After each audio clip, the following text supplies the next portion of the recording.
Welcome, travelers, to Voyage Healthcare Traveler Tuesdays. Today, the topic is, have you ever wondered what happens after you sign a contract with Voyage Healthcare? We are going to go over everything, kind of step by step, touch on a few things. Some things that are normal, some things that are, non-typical for different facilities, what they require after you sign. So everyone knows that wonderful contract acceptance offer when it comes out. You sign it, and then we start credentialing. So the process, and I have Lauren with me, the process with that, like I said, we're going to go through it now. Once you sign, we go to the facility. We ask them, hey, we need a credentialing list. What do you require for our nurse to be fully compliant before they walk in? And then we'll have Lauren take over and hit some points. So with the credentialing, we have our back office, like Brooke said, reach out to the facility. We get the list of all the requirements, and then our back office will send an email of everything that's required. Typically, the common items that will always be needed is payroll, so you can make sure that you get your money. Which is Oasis. Right. You want to do your drug screen. We need a physical. And your shot records. Now, every facility is a little different. So some facilities require you to just have your titer. Other facilities are requiring that you do show, like for example, your PPD. You can't get just your TB titer. You have to do a two-step process, which is the skin test. So it kind of just depends on what their requirements are. We've noticed that as we're kind of getting out of the COVID area and it's not as full-blown as it was, in the beginning of the pandemic and throughout different times, that other facilities are now requesting more things needed for credentialing. So it's more of a stricter process. They have more items that are needed in a shorter time frame. Yep. We have seen, especially with a few facilities we've been working with lately, we've seen that some request a two-step skin test within the past month. Other facilities, it's a one-step skin test within the past year. Some only want a quantiferum. Yes. So each facility, they tend to ask for different things. That can either prolong or really jumpstart a contract.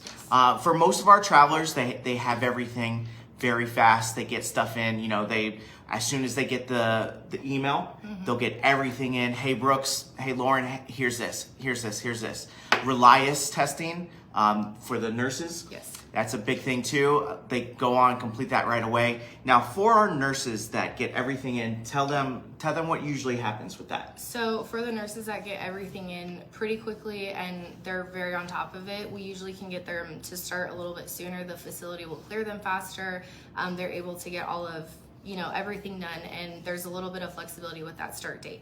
For the nurses that wait till the last minute, whether it's because it's taking a while to get into appointments or they're working or whatever the case may be, it tends to feel like they have something new that comes up every day, and it frustrates them, which is completely understandable, but it also can delay their start date.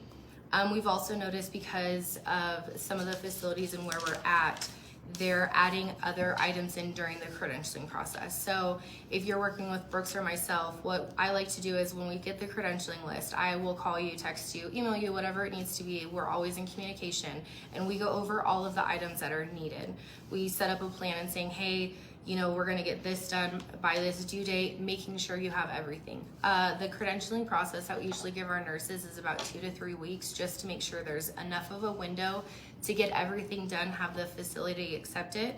And then if anything new comes up, we still have time, so there's no delay on our start dates. Right, because exactly like she was saying, now that we're kind of getting out of COVID a little bit, these facilities, staffing's a nightmare. So, we might have everything in, on the due date, on the deadline, and they come back, hey, we need this signed. Hey, we need this, and it's frustrating on all sides. But at the same time, what she's saying is, if we get everything in, we still have a buffer. We still have, it's okay, that's fine. Let's get it going. Now, for the people who kind of wait for the last second, then it's more stressful, because it's like, well, I need this. Well, we understand, but at the end of the day, we always get it in. I do want to mention that with Lauren, and I've heard her on the phone every day.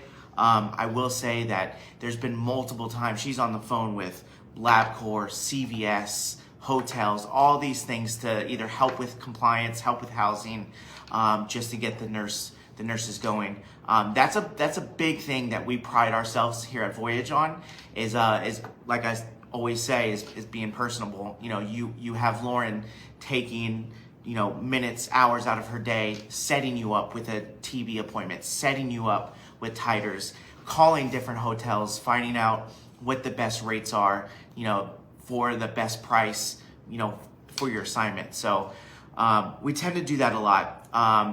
You know, as always, if you have any questions or comments or anything, you know, for myself, for Lauren, for Voyage, you know, write it down in the comments. We'll get back with you.